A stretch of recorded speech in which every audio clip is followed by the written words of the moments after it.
평안하십니까? 오늘은 열왕기상 9장 나에게 우선순위는 무엇인가?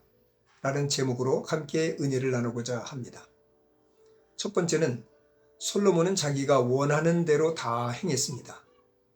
솔로몬은 성전을 짓는데 여호와의 성전을 짓는데 7년, 그리고 자기가 거할 왕궁을 짓는데 13년이 걸렸습니다.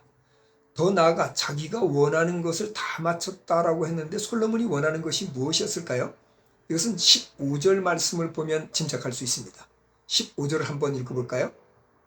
솔로몬 왕이 역군을 일으킨 까닭은 이러하니 여호와의 성전과 자기 왕궁과 밀로와 예루살렘 성과 하솔과 무깃도와 게셀을 건축하려 하였습니다. 이 말씀을 보면 그 이하 16절 이하에 국경을 강화하고 외부의 침입을 막기 위해서 지은 성들, 그리고 경제적으로 안정을 취하기 위해서 중요한 곳곳마다 세운 그런 성읍들, 또 왕궁의 재산을 관리하기 위한 국고성, 또 군수물자를 보관하기 위한 병창기지 등의 수많은 성읍을 건축한 일을 말하는 것으로 보여집니다. 이런 일은 국력이 성장했기 때문에 가능한 일이었죠. 하지만 백성들이 정신적으로 또 육체적으로 굉장히 많이 힘들었습니다. 비록 그들은 노예는 아니었습니다. 하지만 굉장히 힘이 들었습니다. 이것은 이후에 솔로몬이 죽고 르호보암이 왕이 되었을 때 열왕기상 12장 4절에 여로보암이 르호보암 왕에게 와서 왕의 아버지 곧 솔로몬 왕께서 우리에게 멍에를 무겁게 하였으나 왕은 이제 우리에게 그 멍에를 좀 가볍게 해달라. 이 무거운 고역들, 힘든 고역들, 이것을 좀 가볍게 해달라. 그러면 우리가 왕에게 충성을 다하겠습니다. 라고 청원을 하는 모습을 보면 우리가 알 수 있습니다. 이후 나라가 어렵게 되죠. 그래서 나라가 결국은 남과 북으로 갈라지는 그런 아픔을 겪게 됩니다. 이것은 표면적으로는 솔로몬 왕이 너무 백성들에게 심한 고역을 시켰기 때문이기도 하고, 또 르호보암 왕이 지혜롭지 못한 탓이기도 하고, 더 나아가서는 여로보암이 그의 어떤 권력욕, 욕망 때문이기도 합니다. 그래서 이것은 다 표면적인 이유입니다. 근본적인 이유는 이제 다음 말씀에서 우리가 찾아볼 수 있는데, 먼저 말씀드리면 하나님 말씀에 순종하지 않은 것 때문입니다. 자, 우리가 두 번째 생각해 볼 것은 하나님이 성전을 거룩하게 구별하십니다. 2, 3절을 한번 읽어볼까요?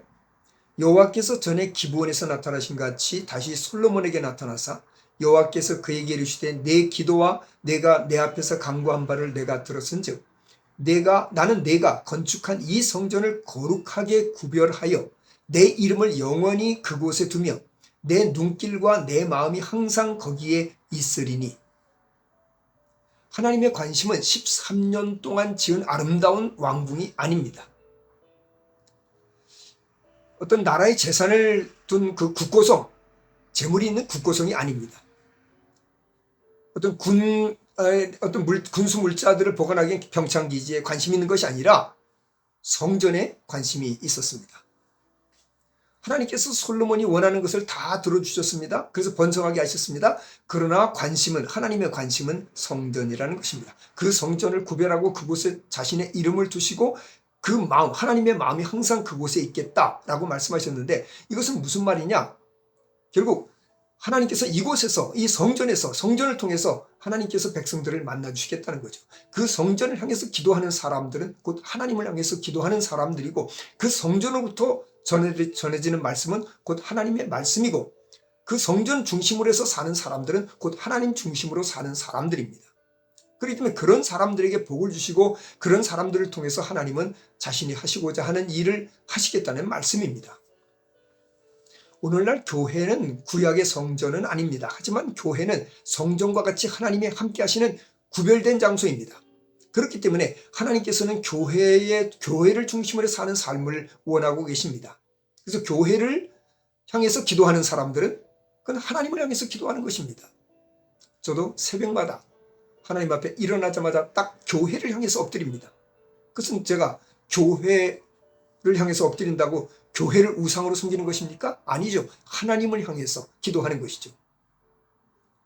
교회를 통해서 선포되는 말씀은 곧 하나님의 말씀입니다. 교회를 중심으로 사는 사람들은 곧 하나님 중심으로 사는 사람들입니다. 하나님께서는 그런 사람들을 통해서 자신이 하시고자 하는 그 일을 이루기를 원하고 계신 것입니다.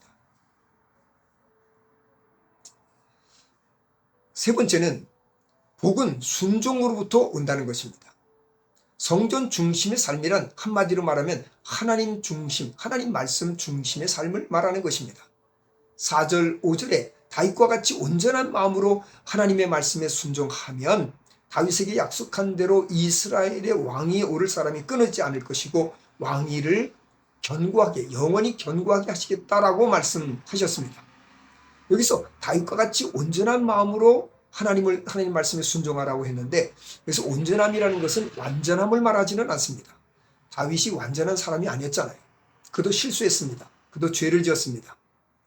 그렇기 때문에 이 온전함이라는 것은 잘못했을지라도 회개하고 돌이켜서 하나님이 원하시는 방향으로 정도를 거리려고 하는 사람, 다시 말하면 늘 하나님이 원하시는 방향을 향해서 가려고 하는 사람, 이것을 온전하다 이렇게 보신 것입니다. 이렇게 다윗과 같이 그런 방향을 바로잡아서 가는 이런 사람을 하나님이 찾으시는 겁니다. 반대로 6, 7절에 보니까 만일 너희가 나를 따르지 않고 다른 신을 섬겨 그것을 경배하면 내가 이스라엘을 그들에게 준 땅에서 끊어버릴 것이다. 하나님께서 약속하셨던 것이잖아요. 아브라함에게서부터 그 땅을 주시겠다고 약속하셔서 결국 그 땅을 애굽에서 그들을 불러내서 가나안 땅을 주셨는데, 그 하나님께서 주신 그 땅에서 하나님께서 그들을 끊어버리시겠다.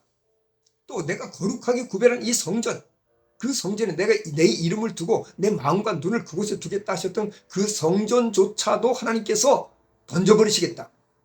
중요한 게 뭡니까? 하나님 말씀에 순종하는 것이라는 거죠. 우선이 무엇입니까? 하나님 말씀에 순종하는 것이에요. 성전 중심의 삶이 중요하지만, 그러나 성전 중심의 삶이라는 것은 곧 하나님 말씀에 순종하는 삶이 중요하다는 것입니다. 그 성전이 다 헐어졌을 때, 나라가 망했을 때 사람들이 묻습니다. 도대체 그 화려하던 성전, 그렇게 화려하던 성이 도대체 어떻게 이렇게 황폐하게 되었는가라고 물으면 이렇게 답변을 하는 거예요. 저들이 애굽에서 인도해내신 하나님을 버리고 다른 신을 섬겼기 때문에 하나님께서 저들에게 재앙을 내리셨다 라고 사람들이 말하게 될 것이라. 그렇게 사람들은 이스라엘 백성들을 비웃게 될 것입니다. 자, 다시 한번 생각해 봅니다. 성전이 중요합니까? 하나님 말씀에 순종하는 것이 중요합니까? 복이 중요합니까? 순종이 중요합니까? 지혜가 중요합니까? 말씀이 중요합니까? 명성이 중요합니까? 하나님의 말씀이 중요합니까? 오늘날 교회도 마찬가지입니다. 하나님께서 하나님의 이름을 두신 곳입니다. 하나님이 구별한 곳입니다. 그러나 이곳도 하나님의 말씀이 살아있는 교회여야 됩니다. 하나님 말씀에 순종하는 사람들이 모인 교회여야 되는 것입니다. 그때 하나님이 함께 하시고 그것을 중심으로 사는 사람들에게 복을 주시는 거죠. 그러나 아무리 지혜가 뛰어나고 하는 일마다 잘 되고 명성이 있고 교회가 크고 아름답고 하지만 말씀에 순종하지 않는 교회라면, 하나님보다 더 중요하게 여기는 것이 있는 교회라면, 하나님 위에 다른 것을 더 높이는 교회라면, 그렇다면 하나님께서 그 교회를 버리실 것입니다. 지혜가 중요합니다. 복이 중요합니다. 다른 사람들로부터 인정받는 것 중요합니다. 그러나 그것보다 더 중요한 것, 그보다 더 우선되는 것은 하나님 말씀에 순종하는 것입니다. 그럴 때, 하나님 말씀에 순종할 때 우리가 원하는 것을 하나님께서 이루어 주시는 것입니다. 우리 주변에 좋은 것이 많습니다. 하나님 주신 복들이 많습니다. 그것이 전부가 아닙니다. 그것이 우선이 돼서는 안 되는 것입니다. 그것 덤으로 주시는 것입니다. 그렇기 때문에 우리 주님께서 뭐라고 말씀하셨습니까?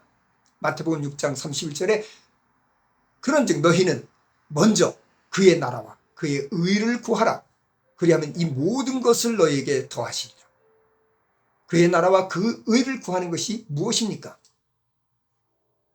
4절 5절에 말씀하신 것처럼 하나님 말씀에 순종하는 것입니다. 오늘도 그 말씀에 순종하는 삶, 하나님을 기쁘시게 하는 성도들이 되기를 간절히 바랍니다.